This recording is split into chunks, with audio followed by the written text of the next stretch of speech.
We live in an information age, but we're not getting any smarter. And I think that, so we're deluged with information, and we're now deluged with technology and gadgets. And those of us who have the ability to tell stories have an enormous responsibility. So I would say that the combination of thoroughly researched, factual information that is told in a compelling narrative form with characters that come alive on the page, with a plot that moves somebody through, is the way to get information to people that resonates with them, that motivates them, that gets them involved in the life of our country, that helps them understand more about their fellow human beings and maybe about themselves. I'm all about the power of story. I took a job as a bottom of the rung caregiver at an Alzheimer's facility here in town, minimum wage. And I took care of people with Alzheimer's. That was part of the research, that was the field work that I did for this book, that was about these two subcultures, if you will, that we know very little about. One is the people with this illness, that is what is the life that they are leading? What is the world they live in?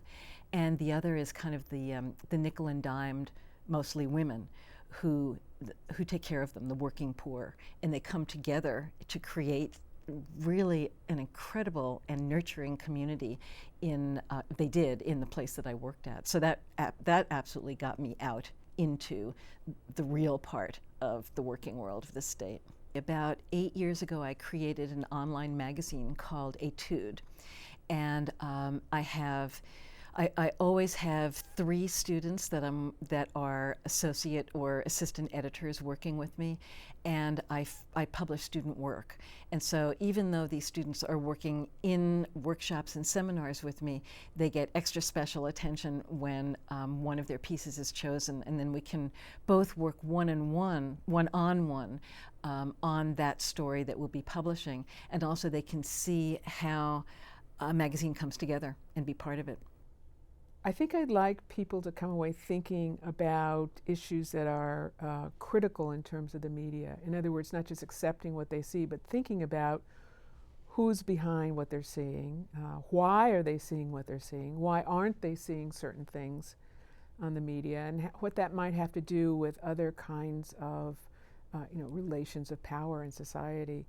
The media are increasingly very important in terms of society, and I think I'd like for people just to think about them a little bit more critically, and also just don't accept the myths that are sometimes perpetuated by the media and about the media. The ideal would be to change the world, specifically to change the media to where it's a bit more publicly oriented, more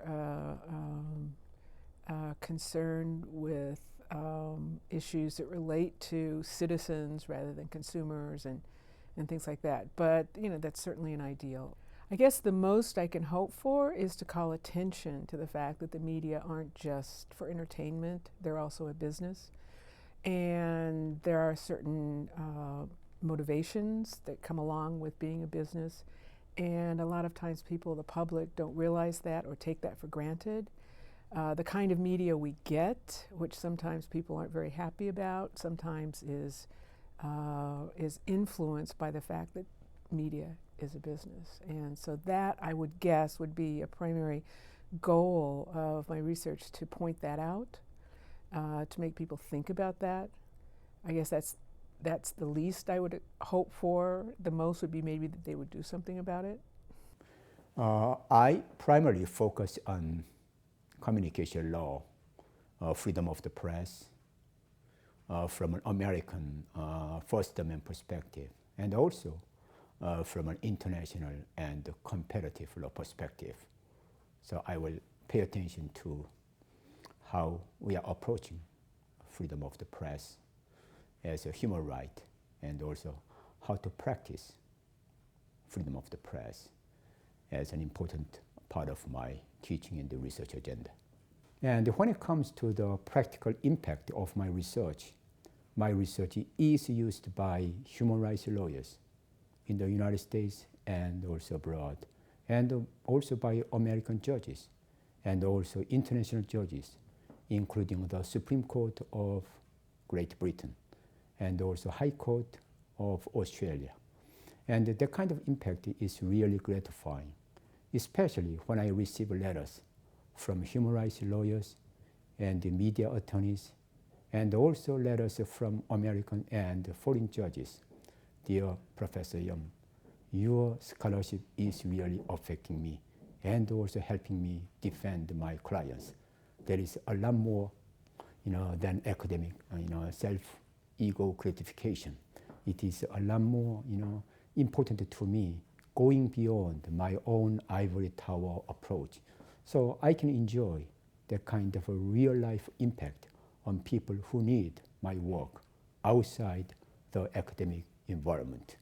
I am trying to challenge them to think something beyond what they think they can do, asking them to compete with the best and the brightest outside the University of Oregon and, of course, outside the United States. That is the best way to make our program stand out from the best and also brightest.